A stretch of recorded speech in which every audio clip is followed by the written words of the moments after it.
Foot pain can be the absolute worst. And if you're suffering from heel pain, you could have plantar fasciitis. And this may cause you to struggle with walking, exercising, and even standing. So, what are the best options to heal your heel pain? Welcome to the Healthier You podcast. I'm Dr. Ashley Williams, and today I'm talking with Dr. Christy Golden, a board-certified podiatrist at Kaiser Permanente, about how to prevent and treat plantar fasciitis and get you back on your feet.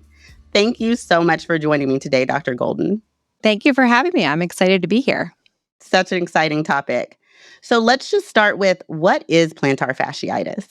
Sure. So plantar fasciitis is the most common cause of heel pain on the bottom of the heel. So the surface of the heel that strikes the ground.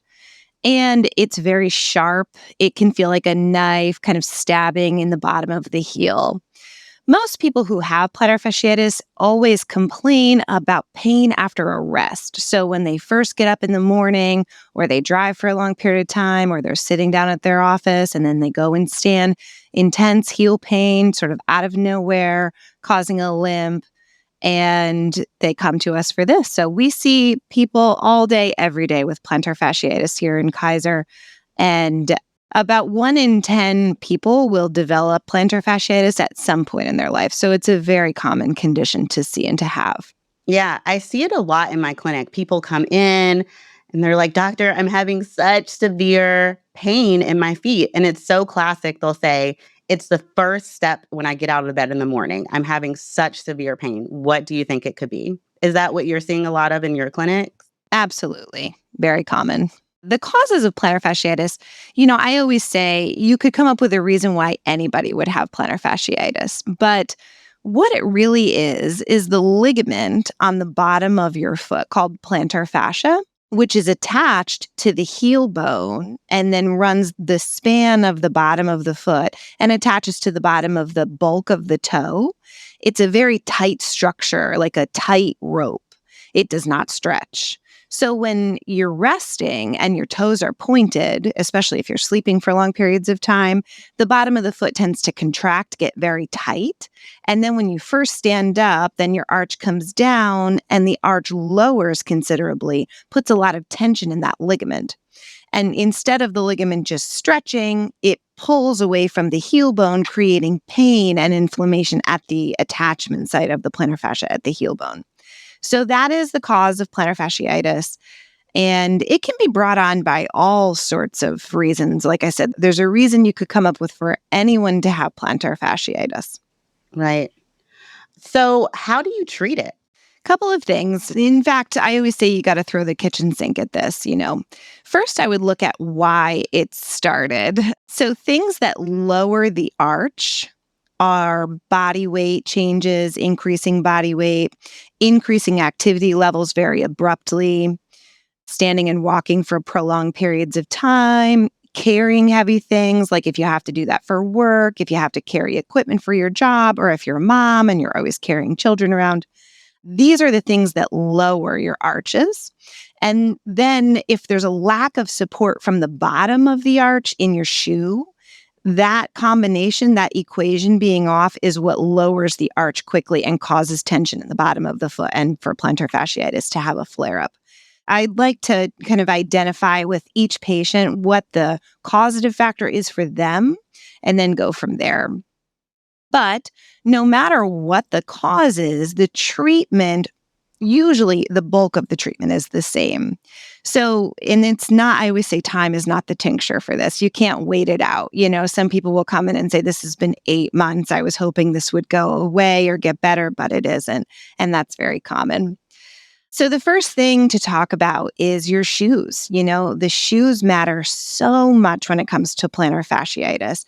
And a lot of patients, through just trial and error, kind of figure that out. And they'll say, "I feel better when I'm in sneakers than when I'm barefooted or in flip-flops."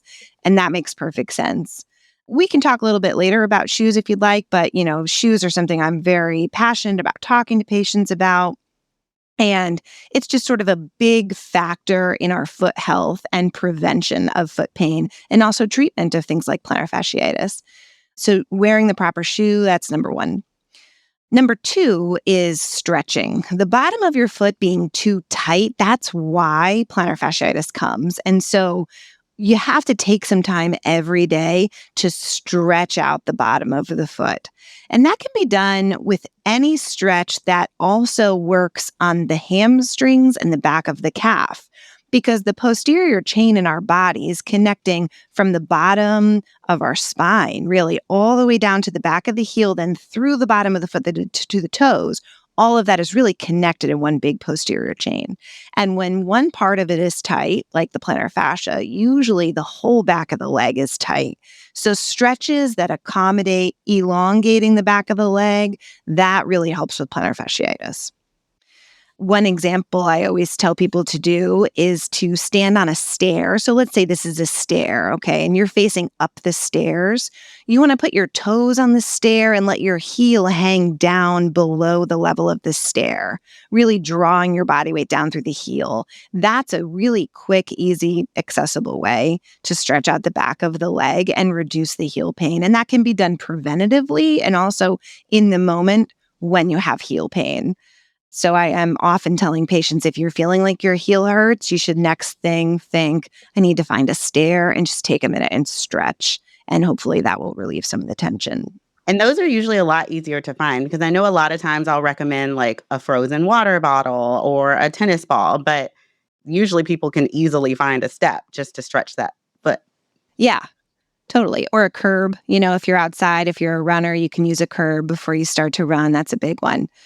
Anything that you can let your heel hang lower. What you don't want to do is calf rises. You don't want to tighten the calf muscle. When the calf muscle is tighter, then it's, pulling harder on the heel bone, creating more tension there. It can actually make plantar fasciitis worse. Interesting. So you did mention shoes. So what type of shoes should people look for more support? Yeah, that's a great question. So everybody needs 4 pairs of shoes, really, right? They need a house shoe that gives them enough support, often overlooked by especially moms, right? Who are carrying all the things in the home and tend to be barefooted when they're doing it. So you need a house shoe. One that's a slide is really great, a very good athletic slide that the arch rises in the arch and the heel sits down in a padded cup. And ideally, you want to look for the sole of the shoe to be a bit of a rocker. So in other words, when you put the shoe on a flat surface, the front underneath the toe doesn't touch the ground and the back underneath the heel also doesn't touch the ground. That really helps decrease the bottom of the foot strain when you're walking. So you need a house shoe.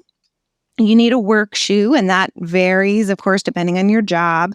If you're lucky enough to be able to wear sneakers to work, then you should pick a sneaker with those same characteristics. That really thick supportive sole, a slight rocker on the bottom of the shoe, and a padded heel. And then you need a sneaker. You need a sneaker for exercise, the right sneaker. Nothing flat, nothing flexible. You should not be able to bend your shoes and twist and turn them. And then finally, you need what I call an errands shoe. So like you're running to the doctor, you're running to the grocery store, places where you don't think you're going to walk that much, but you end up putting thousands of steps in.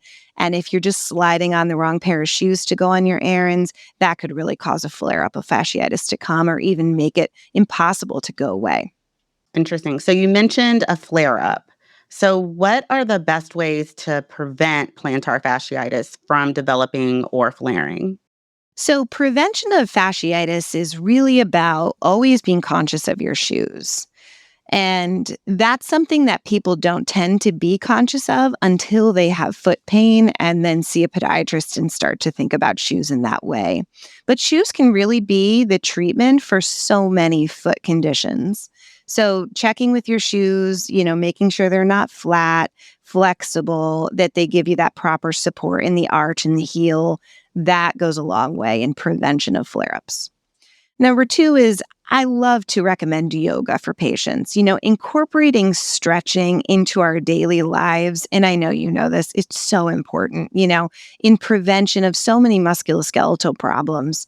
We tend to emphasize exercise to patients, which is, of course, so important, but you have to balance that with stretching. You don't want to be all strong and too tight, because that leads to just, pain. So incorporating some yoga, some daily stretches to prevent the back of the leg and the bottom of the foot from getting too tight. That's big. And then finally, weight. Body weight plays such a big role in foot pain of all kinds, especially rapidly increasing body weight. So pregnancy, that's a big one. Or, you've just become more sedentary because of the time of year or the holidays or what have you. That's when we see a lot of foot pain coming in from no injury, just regular daily stuff. Now, all of a sudden, feet are really painful.